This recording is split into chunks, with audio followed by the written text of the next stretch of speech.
everyone! Welcome back again to my YouTube channel. So for today's vlog guys, pag-uusapan po natin yung mga loan application na merong multiple loans at revolving credit limit na pwede kang umutang dito ng paulit-ulit basta pasok ka pa po sa iyong credit limit. Perfect ito guys para sa mga may laging ekstrang pangangailangan dyan at syempre gusto ng may flexible terms na hindi pang 7 days. At syempre pasok dito guys kahit ikaw ay unemployed. Basta meron ka lang pangbayad is check na check guys itong mga loan application guys na ibabahagi ko po dito guys. Ito po yung mga top 4 na mga loan application na merong multiple loans. Pasok kahit may utang ka pa rin dyan. Pero bago natin guys ituloy itong vlog natin, syempre stop muna. Kung hindi ka pa dyan nakasubscribe na ko, mag-subscribe ka na po dahil dito po sa video natin pipili po ako ng dalawang lucky winners at ito na po yung unang lucky winner natin. So congratulations na po sa'yo kaagad. I-claim mo na po yan sa aking Gmail account. I-PM mo na po ako doon. At syempre, for those na hindi pa dyan nananalo at gustong manalo nako, don't forget to like this video. Mag-iwan po ng comment dyan sa comment section. At syempre, makishare na rin po ng video na to para marami ring makasali sa ating pa-monthly cellphone giveaway. At nag-announce na po ako nung last Monday kung sino yung nanalo nako. I-check nyo po, baka pangalan nyo na yon. So, stay connected, stay active lang, walang aayaw dahil pag-uusapan natin dito guys, yung mga loan application na pwede ka pang mautang basta pasok pa rin sa credit limit mo. So, ito guys, yung aking top 4. Sharing is caring, baka kasi need nyo lalo na ngayong Burr months, no? So, if you're interested, keep watching.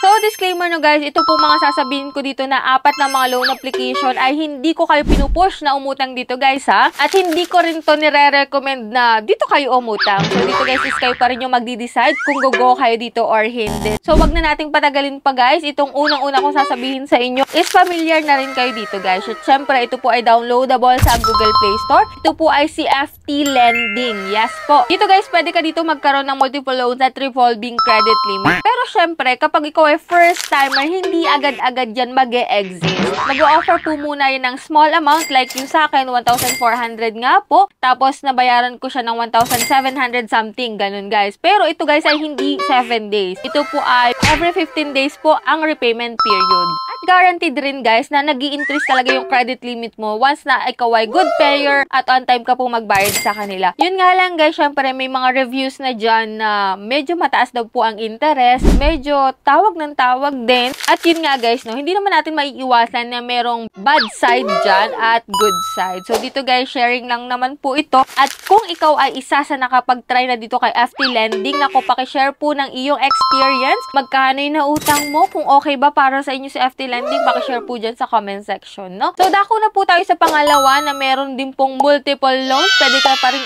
umutang basta pasok pa rin sa credit limit mo is si One Hand. Yes, isa po ito sa mga sikat talaga na mga loan application. So, yun nga lang guys, nung unang try ko talaga dito kay One Hand, ilang beses talaga po akong na-reject na rin dito. Bali, 3 beses nga at nung ikaapat ko is yun, pasok sa bangan, approve ako dito guys. Yun nga lang guys, 1,800 po yung na-approve sa akin sa unang loan ko sa kanya. At goods naman guys kasi 30 days po yung kanyang repayment period na pwede nga po ng up to 3 months pa nga yan guys eh. At possible rin po na lumaki pa ng lumaki ang iyong credit limit kapag po nag-upload ka po ng other documents sa kanila. So, you can check my review din po dyan kay One Hand para at least magkaroon ka ng malawakan pang idea, no? Dito kay One Hand. So, yan guys. Dako na tayo sa pangatlong loan application na mayroong multiple loans talaga. Yes, si Mabilis Cash. Ayan, medyo marami din dito tataas ang kilay guys kasi medyo marami-rami na rin akong nababasa na hindi na nga daw sila nakakapag-reloan dito kay Mabilis Cash. Pero meron din ilan talaga dyan na magsasabi na okay talaga mag-loan dito kay Mabilis Cash. Bukod sa pangalan niya na mabilis, is talagang mabilis sila magbigay ng offer. Mabilis din tumaas ang iyong credit limit dito. And goods pa dito guys ha, 2 months to pay to at every 15 days din po ang bayaran dito kay Mabilis Cash.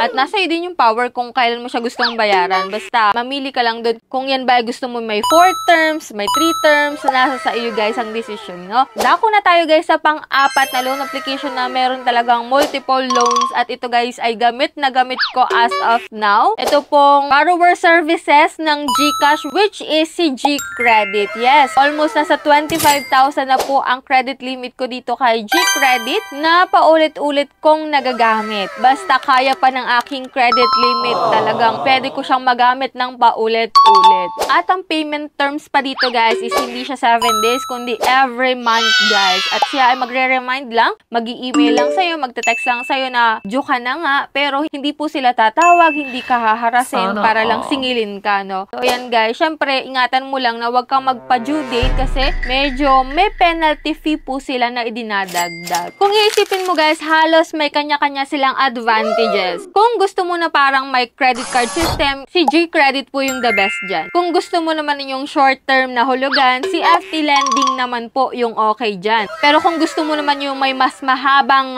repayment period, subukan mo si One Hand. At kung gusto mo naman yung mabilisang pera, cash agad, withdraw agad, nako si mabilis cash ang para sa'yo. Pero hindi porket may mga multiple loans siya, is go ka lang umutang dyan. So sabi ko nga sa inyo guys, umutang lang nung kaya nyong bayaran guys. Huwag kayong uutang kapag wala po tayong inaasahang pambayad. Hindi porket may credit limit tayo na 20,000 is uubusin na natin iyon lahat guys. Uutangin na natin lahat. So what if wala nga tayong pambayad? Wala nga tayong inaasahan. So paano na lang guys? Kaya wag basta-basta uutang, pag-isipan pong mabuti. So that's it. Yan lang po yung ating top 4 na mga may multiple loan na application na pwede kayong umutang basta kaya pa ng credit limit nyo guys. So utang po is a big responsibility. Wag padalos-dalos guys. Anyway, bago tayo magtapos guys, i-announce ko po na yung aking second lucky winner for today's video. So yan, congratulations po sa'yo kaagad. So wag kayong mag-alala kung wala pa rin yung pangalan nyo guys sa mga winners. Marami pa pong susunod na videos. Kaya stay connected, stay active lang. And that's it. Yan lang po yung vlog natin for today. Kaya kung hindi ka pa po nakasubscribe, don't forget to click the subscribe button, turn on the notification bell, and be updated lagi sa ating mga latest vlogs. So